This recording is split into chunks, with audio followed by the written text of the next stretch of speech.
فيلمز اند ستارز الآن على ام بي سي 4. حياك يا عيد.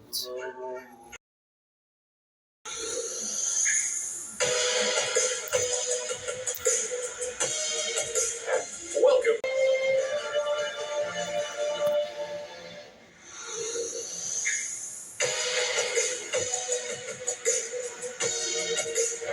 Welcome to Films and Stars, your Welcome to Films and Stars على قناة ام بي سي 4 edits. insider's guide to the movies.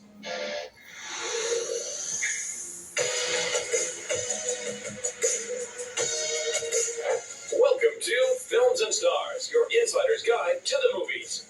This week, we stand in awe of Michelle Monaghan's cinematic versatility. But for now, she's a successful TV star out on a girls' trip in The White Lotus Season 3. Movie report. Our hotel is the best in the world. At the end of the week, it will be an entirely different person.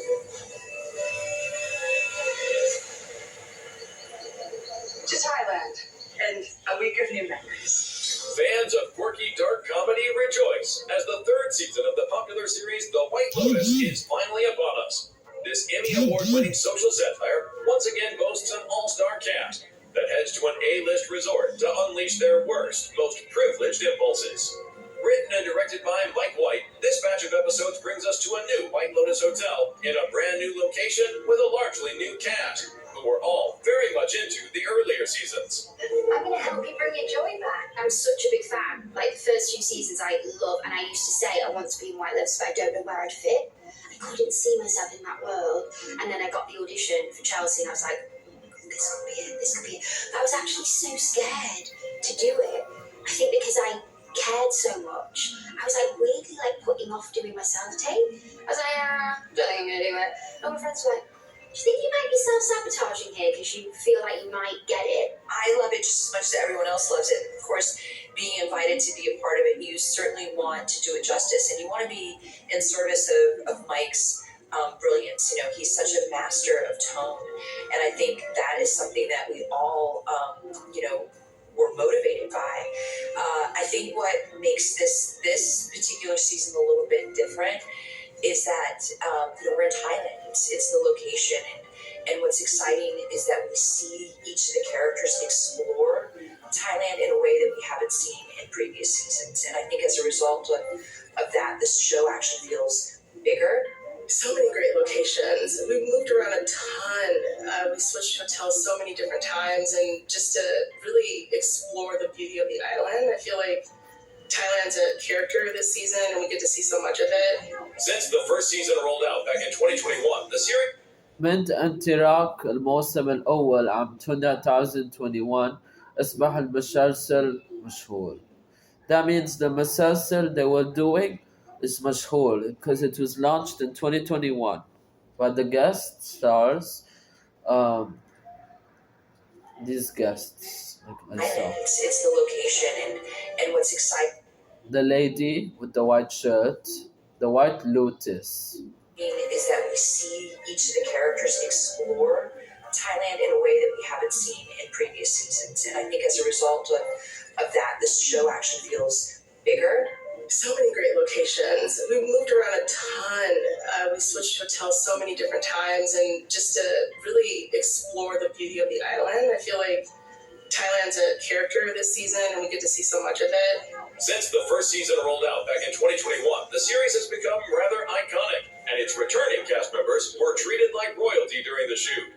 I mean, season one, we just felt lucky to be working. It was COVID. We were in one location. We weren't allowed to leave the location. And to go from that to White Lotus is like a cultural phenomenon. Like, it's just, and I felt that going in. I felt that pressure and that nervousness. And I remember Carrie came up to me and she was just like, "You're nervous?" She's like, "We're all over there and we're all nervous to meet you." Old friends. Long-time friends, not old. Happens in Thailand, stays in Thailand. So I play Jacqueline Lemon. I play a Hollywood famous television actress, and And our storyline is that I go on a girls' trip with my childhood best friends, and we're looking to kind of reconnect and really just have a really, really great time. And then as the season progresses, of course, as we know, White Lotus, the facade starts to kind of melt away a little bit. We start to see some cracks in the exterior. It's a wellness centre. You should get a facial. Break the lady in the airport thought you were my dad. My God. Chelsea's so oblivious to what the White Lotus Resort is. Just aware. She's like, why the hell are we here? So actually going into that headspace helped me forget that I was in the show. Like, I kind of didn't have the stakes of the show so much because Chelsea just got clear. The brand new third season of The White Lotus is available for streaming now. I almost died today. But we got the room comped, didn't we, babe? So that was cool. Yeah, you did a great job. Okay.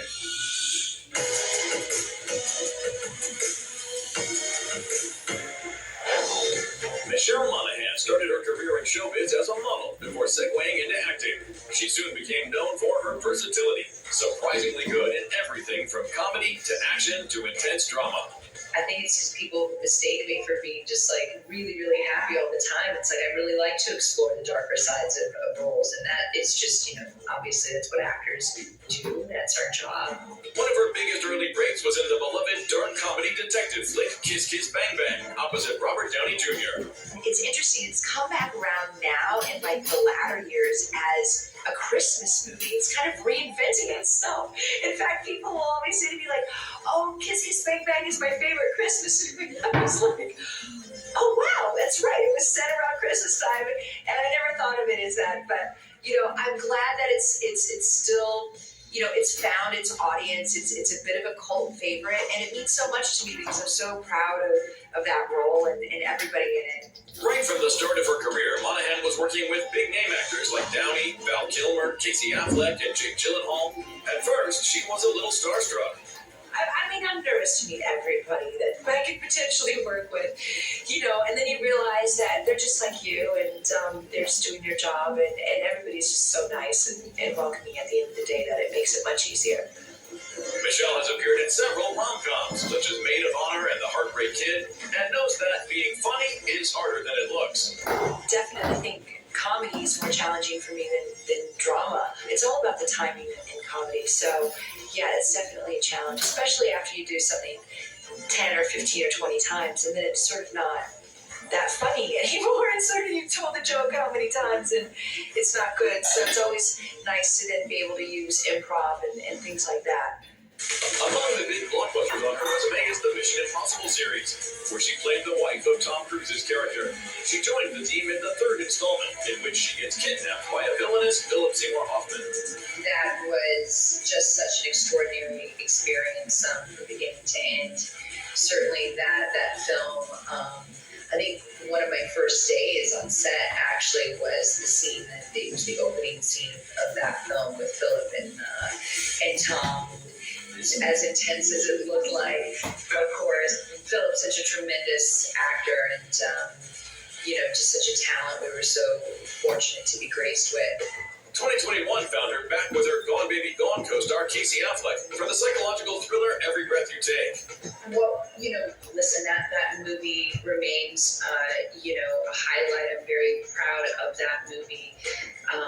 And so this was a really great opportunity to kind of creatively reunite with Casey. And once we got in that creative space again, I was reminded of, really what a tremendous actor he is. Michelle Monaghan is clearly one of the most versatile stars in the business. Well, I think it's predominantly like that I get to learn so much about myself, and it's really challenging for me, and I feel really, I'm always in awe of it, and sort of the fears that it kind of brings up in me, and I really just like going for it at the end of the day, and sort of kind of tackling those fears, I guess, and it's really fulfilling.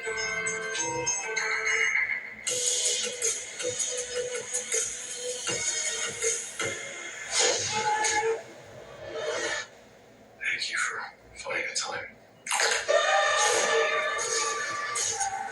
I will admit, it's not entirely unpleasant seeing you again. For fans, though, that might be an understatement, because after almost 7 years, the vigilante protector of Hell's Kitchen is back. Naturally, there was no other place to celebrate the premiere than in Daredevil City, New York.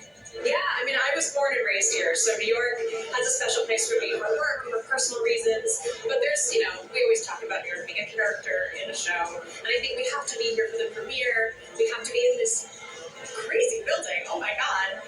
It's beautiful and it's fun. It feels celebratory, which not all premieres feel. Sometimes it feels like a chore or a job. This really feels like a party. The mayor serves his city. I can see you're not entirely convinced. Can you blame me? Born Again continues on from the 3 seasons of Daredevil on Netflix, now at a new home on Disney+. It's so great. We're so happy about the show being back, and we had such a great time shooting the first season. It was hard. It was difficult, but we pulled it off somehow, some way. It seems like, and it's just very exciting. Yeah, I'm still pinching myself. I never believed this moment would happen. So, after all these years, I think it's been 6 years since we last had an episode released, and it's just surreal. It's a dream. I can't shake the feeling that you're gaming the system. Why did you stop being a vigilante? The lines crossed.